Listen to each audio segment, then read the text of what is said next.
What's going on, everybody? Welcome to LakerCentral. I'm Alex. That's Vinay. And you may be wondering who that face is with us today. That is Jovan Buha, Lakers beat reporter from The Athletic. Jovan, welcome to the show, man. How are you?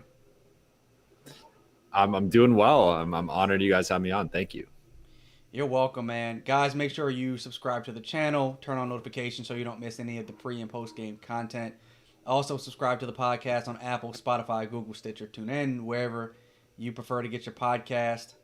We're coming off of a big win the other night. Lakers defeated the Bucks, so a lot of people are pretty quiet today on the timelines. But Lakers are leading NBA, man, 12-4. Jovan, I mean, you cover the team. You have a lot of access to these guys. The Lakers are coming off the shortest offseason in sports history, North American sports history. Like, what's the mood been like for the team with such a quick turnaround, and how have they approached this season? Well, I think Frank Vogel has been vocal about this in recent days about, he didn't really have expectations for how they would start this season. He wasn't really sure what to expect from these guys given that short turnaround, and specifically the guys returning from last season's championship team. And I think you've seen a little bit of that with a guy like AD, who has not played up to the level, we're accustomed to seeing at least offensively. But then you look at other guys, KCP, Alex Caruso, really, translating their play from the bubble and in the postseason to this season. So I think every guy has kind of responded differently to, that short break. It sounds like most guys did try to decompress and take some type of break. And again, I think that affects everybody differently. But I think the biggest complaint, and I do my post game show for the Forum Club on the Athletic. The biggest complaint and question I get every game is, why isn't this team trying? Why aren't they putting in more effort? And for so many fans to be saying that, and this team to be 12-4 and top 5 in offense and defense, it's like, just imagine when they do start trying and go from 70% to 80% or 80% to 90%. Like that's just scary. So I think for all the concerns and questions about certain things to start the season, I think they're in a great spot right now, and it's really hard to find much to nitpick. So I actually have a question. I think you kind of set it up perfectly for me. I think the number one gripe of most Laker fans, at least when we do the temperature check on Lakers Twitter, has been sort of the malaise that Anthony Davis has been sort of playing through these first 16 games, 15, 16 games. There was a stretch of basketball after he initially came out and said that we need to be locked in on defense, where he was just a monster defensively. He was blocking everything that was nearby the rim. But now it seems like he's kind of regressed a little bit back to kind of chilling out a little bit on the defensive end. Obviously, the Warriors' loss was a big sticking point for some fans and stuff like that. Is there anything that you see in particular with just kind of how he's been performing through this season? Obviously, the record is what it is, and we know that this team can turn it on. But is there possibly a larger issue with consistency with him right now? I don't really think so. I actually think that the defense has, still been better. Like there was a few bad breakdowns against Giannis that were just inexcusable. And like when Giannis spun away from him for the lob in the half court, and the first possession of the game, he gets that and one post up on him. And like there were a couple of those where it's like, okay, I think if AD is a little bit more locked in, that stuff doesn't happen. But I think offensively, and this is something I'm going to be writing about soon. Like he has expanded his game, and I wonder if part of that is its own form of load management, self-preservation for the long haul. This season, short he jumpers than last season, and last season he took more jumpers than the season before. He has become a little bit more perimeter oriented, and I thought that looked to be a little bit different last night against the Bucks, where the first few possessions of the game they went to him on the block. They got him some post ups, and then that kind of went away, and he just became a jump shooter again in the second half, and had a quiet second half offensively. So I think with him, it's just sometimes a guy is so talented and has so many weapons offensively that it's just kind of a matter of picking how do I want to attack this defender? What do I want to do? And with AD, I almost wonder if the Lakers are just trying to expand his offensive game, and it's more of a process versus results. Right now, the results are he's not scoring as much. He has not been as dominant offensively.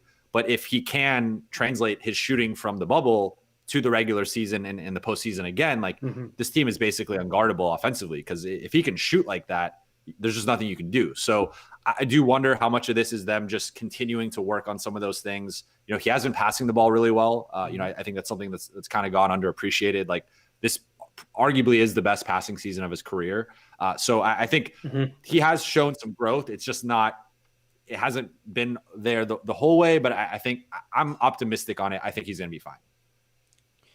So let me ask you this: he's clearly kind of warming himself back up into this season, but the Lakers record is best in the NBA, and LeBron is kind of warming himself up as well. How much of that has to do with a lack of practicing? Because they're not practicing as much because of COVID restrictions and things like that, right? Yeah, they're not practicing as much. Their practices are a bit shorter. You're not having them go as long, and it's been a lot of film work, and clearly Frank Vogel is a master with his film work, and everyone has talked about how detailed he is, and how they learn so, like, their film sessions are almost as productive as a practice, which isn't always the case, depending on the team, depending on the coach. So I think that's a big part of it. I mean, we have to take into account, like, they did add 4 new guys, and a lot of times teams will have like a month of runs before even training camp starts, where you have the new guys in the new city. They get to know their teammates. They get to play with them. Like, sometimes the coaches can't really be involved in that, but you at least get those reps and some scrimmaging with the new guys. Lakers didn't have that. So these are 4 guys who have big roles on the team, right? Like, 3 of them are very involved in the offense. And then, 2 to 3 of them, depending on how you look at Dennis, like, are very involved in the defense. So these aren't just like back end rotation guys. Like, 2 of them are starters. One in Trez is arguably the 6th man of the team, and then you have another guy in West who I think is going to feature prominently depending on matchups. So that's been a process too. And even THT, who hasn't played the last couple of games, he's a new rotation piece. Wasn't playing last season. So I think it's a combination of no off season, a bunch of new pieces. And this team also kind of pacing itself, which we tend to see. I think everybody wants them to come out with last year's hunger, but we see this with defending champs. Defending champs rarely are as dominant in that second season. The Lakers had it going back to the three-peat, but even that second year, after the 2009, looking at that 2010 team, they weren't as dominant in the regular season. This just happens. This is just the cycle of defending champs. Yeah, well, you definitely don't have to tell that to me and Alex, because we saw it not only in 2009, 2010, we also saw it in the 99, 2000 Lakers when after they won the championship, they were very kind of lax when it came to their regular season production with Shaq. And, we had Shaq and Kobe, and so people thought that we'd just dominate. So that actually brings up a good question. And again, you let it in kind of perfectly, just not organically. Talen Horton-Tucker, we haven't seen him in a couple of games. And I know a lot of Lakers Twitter is very, very high on him as a player. And obviously it is very tough. He's kind of like the 11th, 12th guy in the rotation, considering everybody else that we have, and just kind of the amount of folks that we have in the wing and guard positions. Where do you see opportunities for him to really be successful when he's on the floor? Is it only in blowouts, or do you think Vogel, like maybe against Chicago that plays a lot more guards, may use him a little bit more compared to, against a team like the Bucks, who still kind of plays more bigs? So Kuzma and Markieff are still more important. So I think the THT conversation is interesting because a lot of times it goes back to Wes, right? Like, I think Wes is the guy who season, all the on-off numbers suggest he's been the worst of, the Lakers 11 rotation guys. And probably him or Keefe. I've gotten that question, several times of why isn't THT playing over Wes? Why doesn't he just replace him? But I don't think that's an apples to apples comparison, because I think THT's skill set is more along the lines of like a Dennis or an Alex, where like that. I think those two guys are more of his competition for playing time than like a Wes or a Kyle, because at this point, THT, I mean, he's shooting 27% on threes. Like, he is not a off-ball spot-up threat at this point in his career. I think that's kind of one of the next steps in his development. So if you're playing him, you almost have to put him in an on-ball role. And there's different ways you can use him, dribble handoffs, different things like on the weak side. But for the most part, he is most effective when he has the ball in his hands. And when you have LeBron, you have Dennis, you have Alex, you have AD, you have Mark, like you have these other guys that are ahead of him in the pecking order in terms of just, high usage guys who are you're going to run the offense through. It does kind of limit his potential role. So I think, saying he should play over Wes, like, I almost just view them as two entirely different types of players within the context of the team, that I don't think you can just make that comparison or say that. So I do think he's in competition with Alex, and we all know how good Alex is, especially defensively.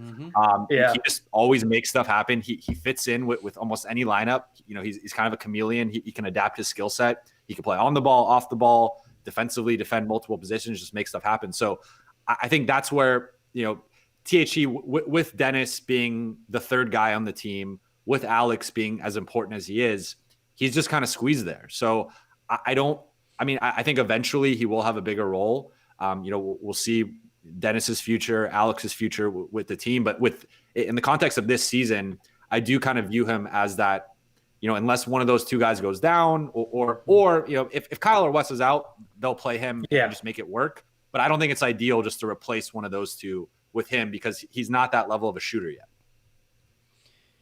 So like with THT and with the revelation of his game, man, a lot of fans want to see him play more. But to your point, like that, you're not taking minutes away from some of the other guys because they do different, they fulfill different roles than what he does.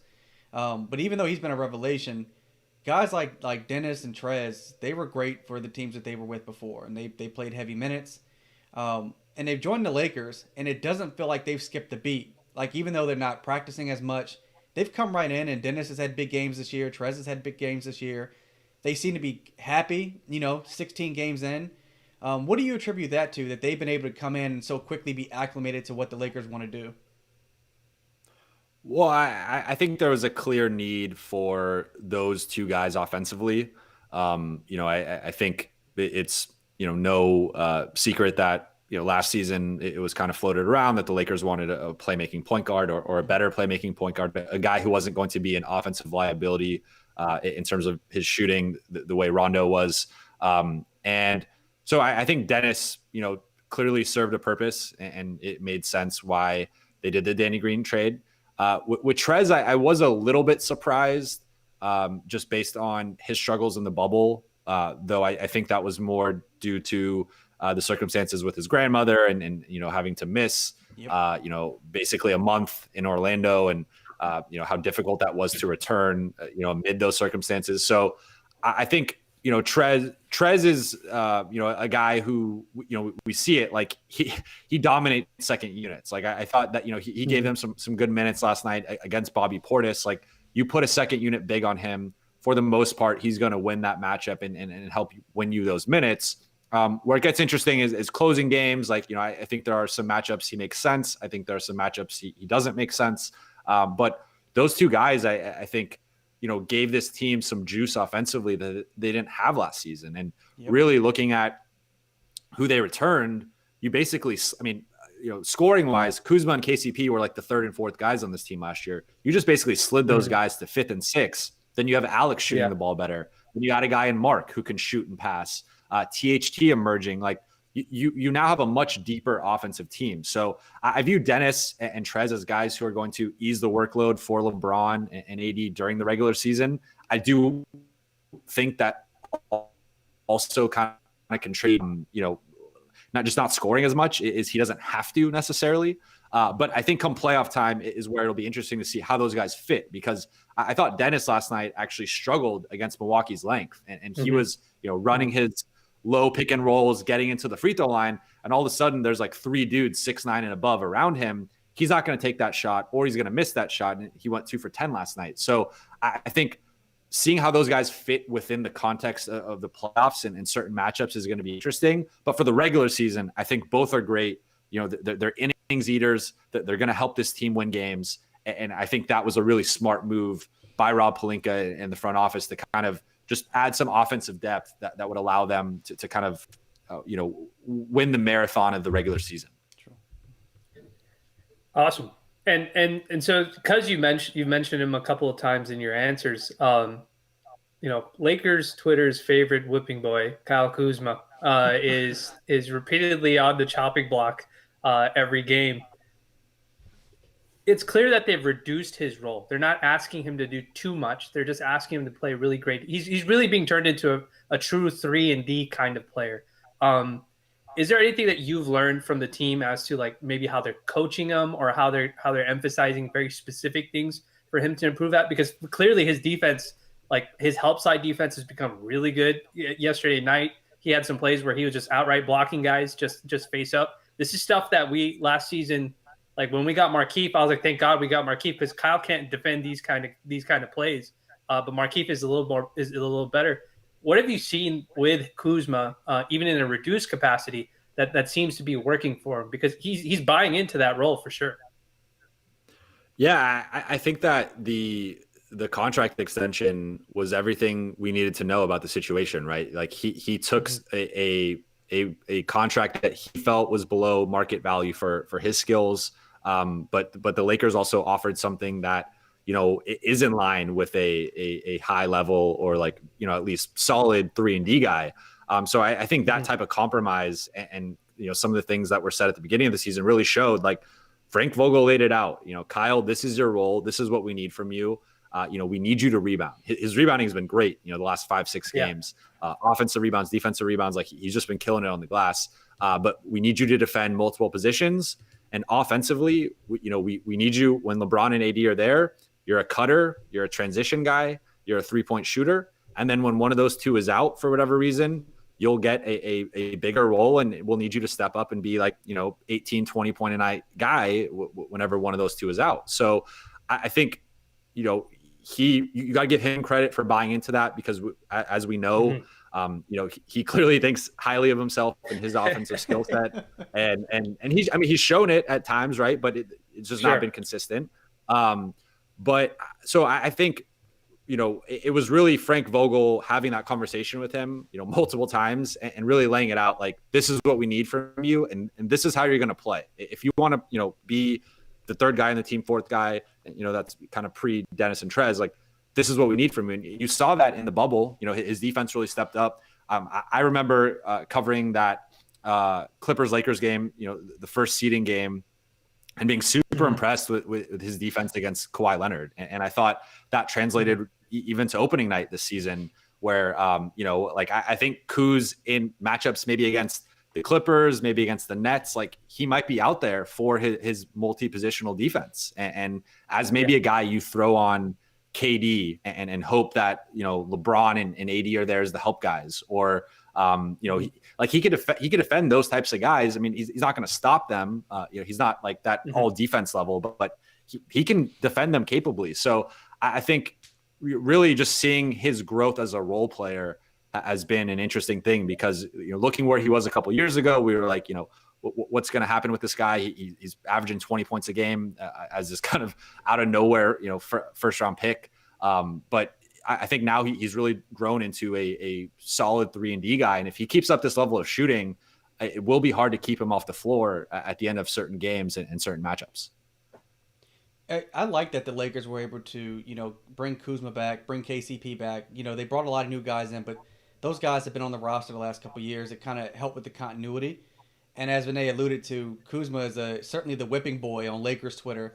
But KCP had been that too, man, for the last few years. And in the playoffs and in the finals, I mean, and this year, he's shooting 59% from three. He's got, I think, 15 threes in his last 3 games.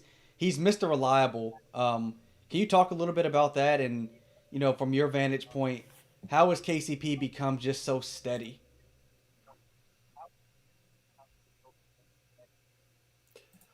I think you really saw and felt his absence during those few games that he missed, and the team was just not defending well, not getting out in transition, and all of a sudden he comes back, and you have that, the two Houston games, the OKC game, and I know part of that was AD had called the team out, AD came back, and like he was a big part of that too. But I felt the Lakers got back to their identity, which was just wreaking havoc on the perimeter, playing the passing lanes, pressuring guys into turnovers and just bad passes, and then making them pay in transition with what I think is probably the best transition attack in the league. And having athletes, I mean, KCP, like he doesn't get talked about enough for how quick he is and how fast he is. Like he to me is in the conversation for probably fastest non-point guard in the league. Like there aren't many guys at his speed at that size. So I think he's just given this team, an identity with the fast breaking, with the 3-point shooting. I just wrote about it off of last night's game. Like, if you look at most of the offensive metrics for this team from last season to this season, they're all pretty similar. In fact, some of them gotten worse. Like they're not getting to the free throw line as much, and they're not at the rim as much. But the 3-point shooting has been the biggest positive increase for this team. And you got to look at a guy in KCP shooting, 57% on almost, 4 attempts a game. Like he has really helped, change their offensive identity and make them more of a 3-point shooting team. And, Alex Caruso was talking about it last night. Like, he's like, we know we're playing with 2 of the best players in the world. We have to be ready at all times. Like, it is our role out there offensively to be ready and to make those shots. And that, that to me changes the Lakers offensive ceiling, where, you can look at their defense. I don't think it's been better, but statistically, I guess it has been. But offensively, I look at it and I'm like, okay, well, you have these new weapons in Dennis and Trez. You have a new guy in Mark who can really facilitate, shoot threes, space the floor. But overall, if their role players are going to be hitting threes at the rate they're hitting them, or even close to it, like this, it's just so hard to defend them, because now you have to pick: are you going to double AD and leave KCP open, leave Alex Caruso open, leave Kuz open? Like, I don't know how you make those decisions and choices defensively. So I think KCP, aside from the identity that he brings them, his 3-point shooting has really been a boost, to the point that I think you can make the case he's arguably their 3rd most important, or even 3rd best player right now. Like it's between, for me, it's between him and Dennis. But Dennis has struggled a little bit recently. Has not been shooting the ball that well. So I think you can make the case like KCP still could be the 3rd, most important guy on this team. A lot of folks have sort of mentioned that the Lakers' biggest need is an athletic big, specifically just somebody who's a little bit more cut from Dwight and JaVale's cloth. Doesn't necessarily have to be a high IQ guy, just a guy who is an athlete, can use length and block shots at the rim or deter shots at the rim.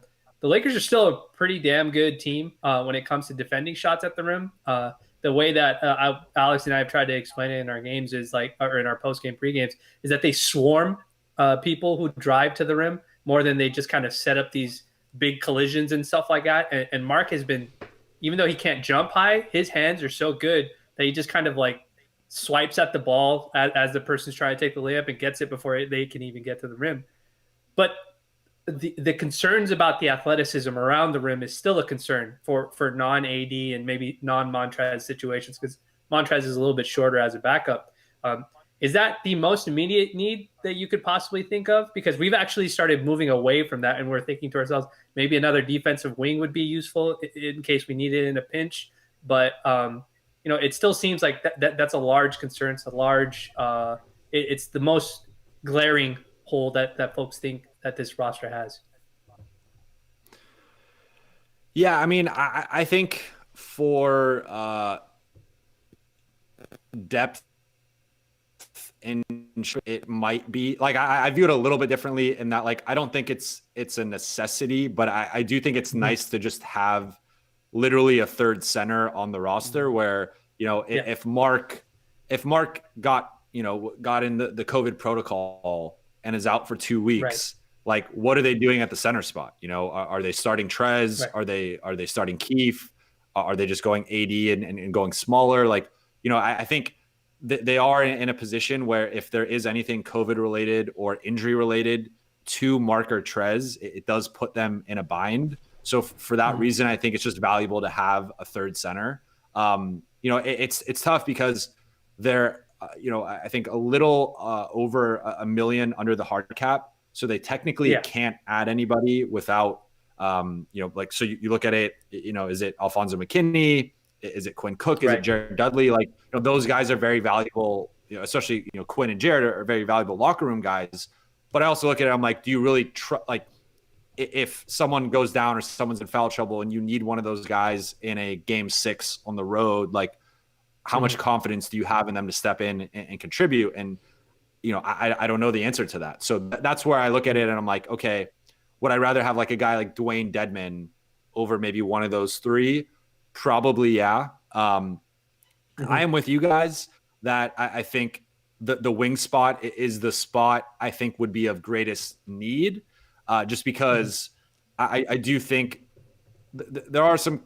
I'm still a little bit concerned with what I've seen from the perimeter defense this season, and I think it'll get better as they learn Vogel's scheme and some of the new guys adjust. But I would say just having another wing guy is always valuable in today's NBA. And again, just because if you lose one of your wing guys, I mean, obviously LeBron is a different story, but Kuz, Wes, KCP, any of those guys goes down, I think all of a sudden now you're kind of a wing short.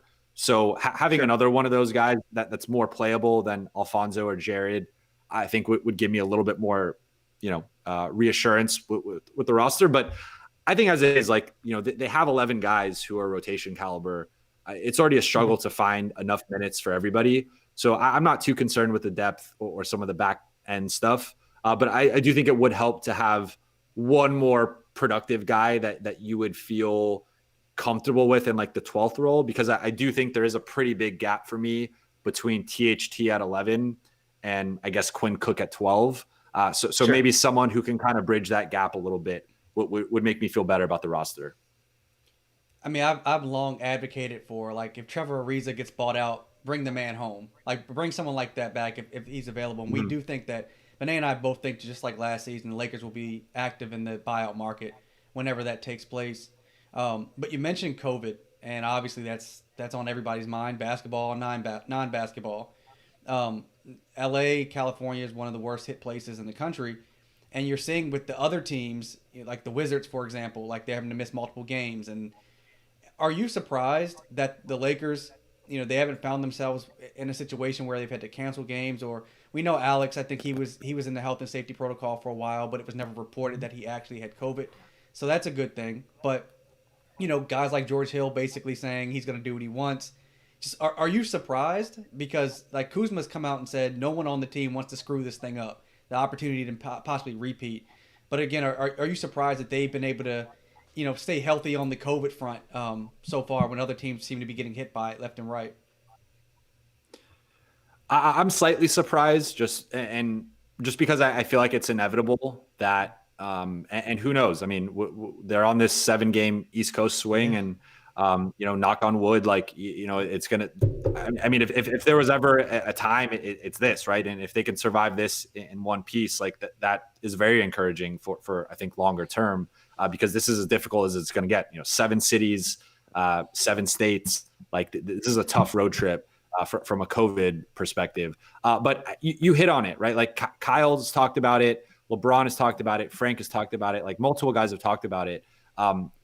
This team is playing for something. And I think one of the things that I think I've been impressed with just, jumping on the beat and covering them is like, for as much as their effort isn't always there for 48 minutes, they have not laid down and had a dud or had really where, they haven't been blown out. They haven't had one of those games where they just get destroyed.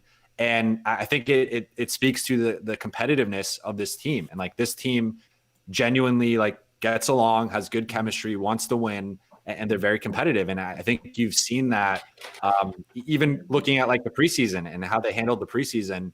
It didn't matter who was out there. They were trying to win and everybody was playing hard. And so I think there's a part of that. I also think LeBron talked about this. AD talked about this.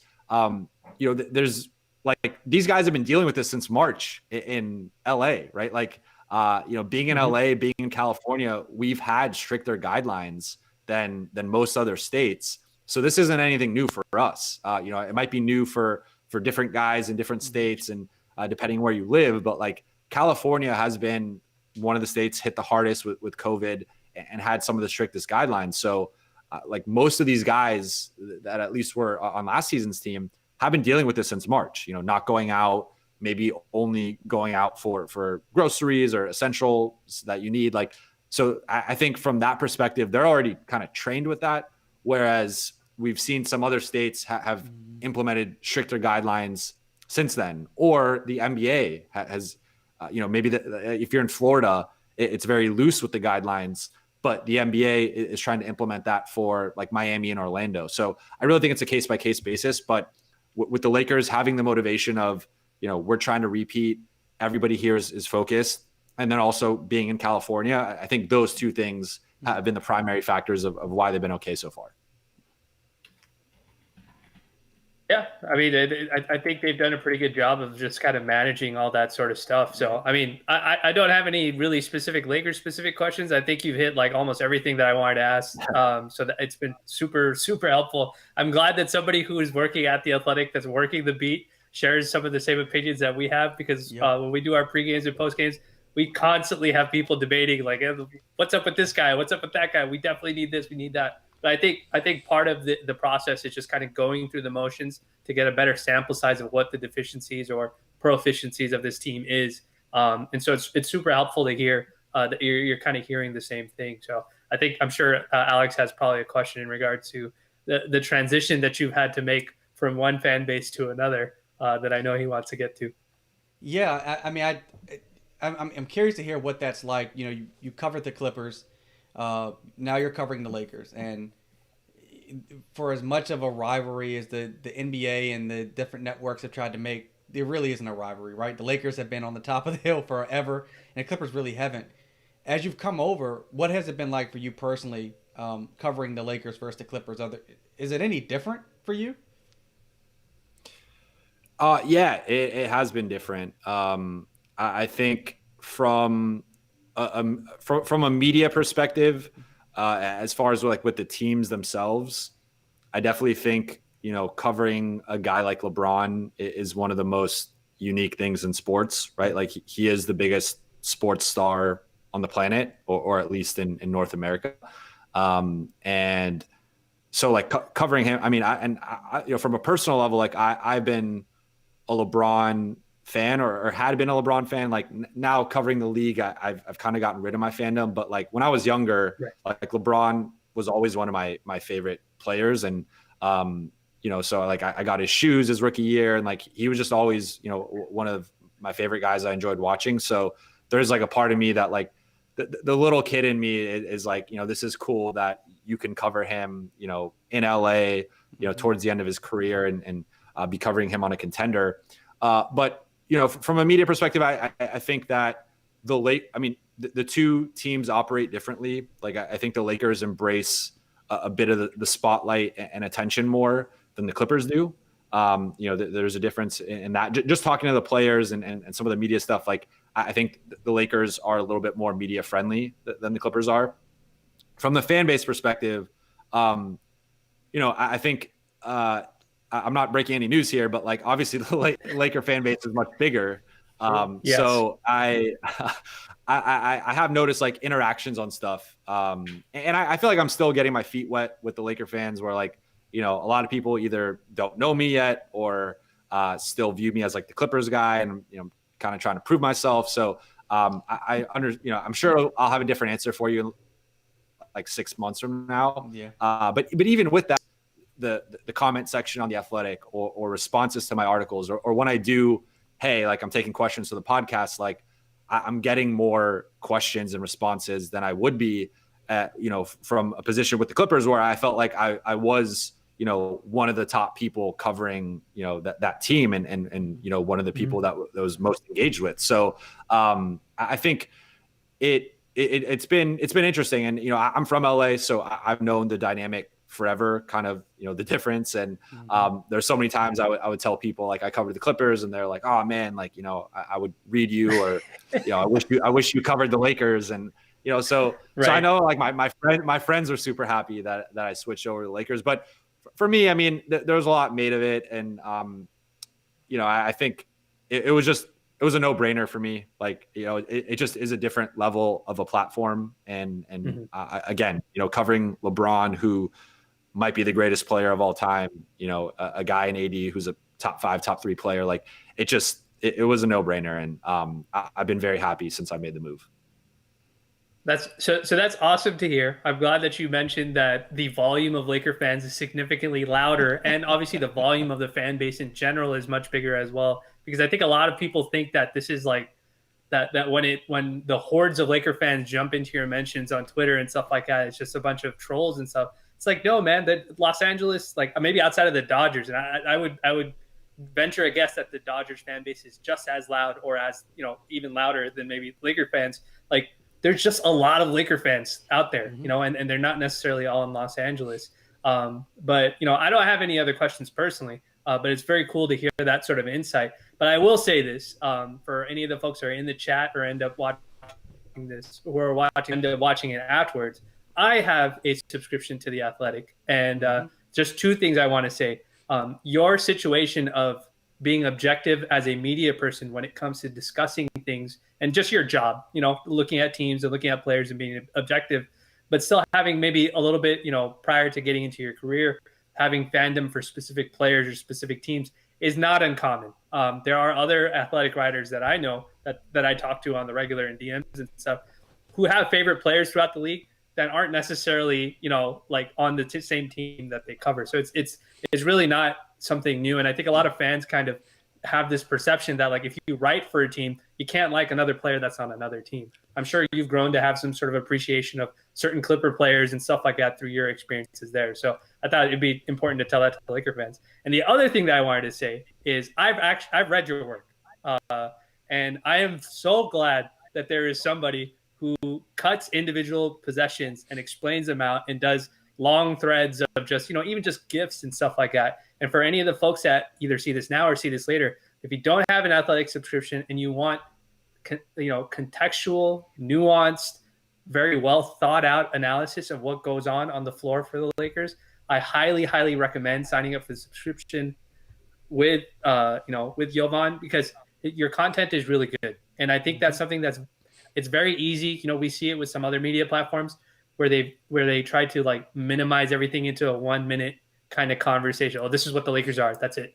And there's so much more depth. There's so much more context to basketball. And I think you do a really great job in your writing. And so I even, for me personally, I really appreciate that, that you take that time to write it out in that manner. Because I think that's what helps the fan base really appreciate the players on the team, and the coaching staff on a more in-depth level.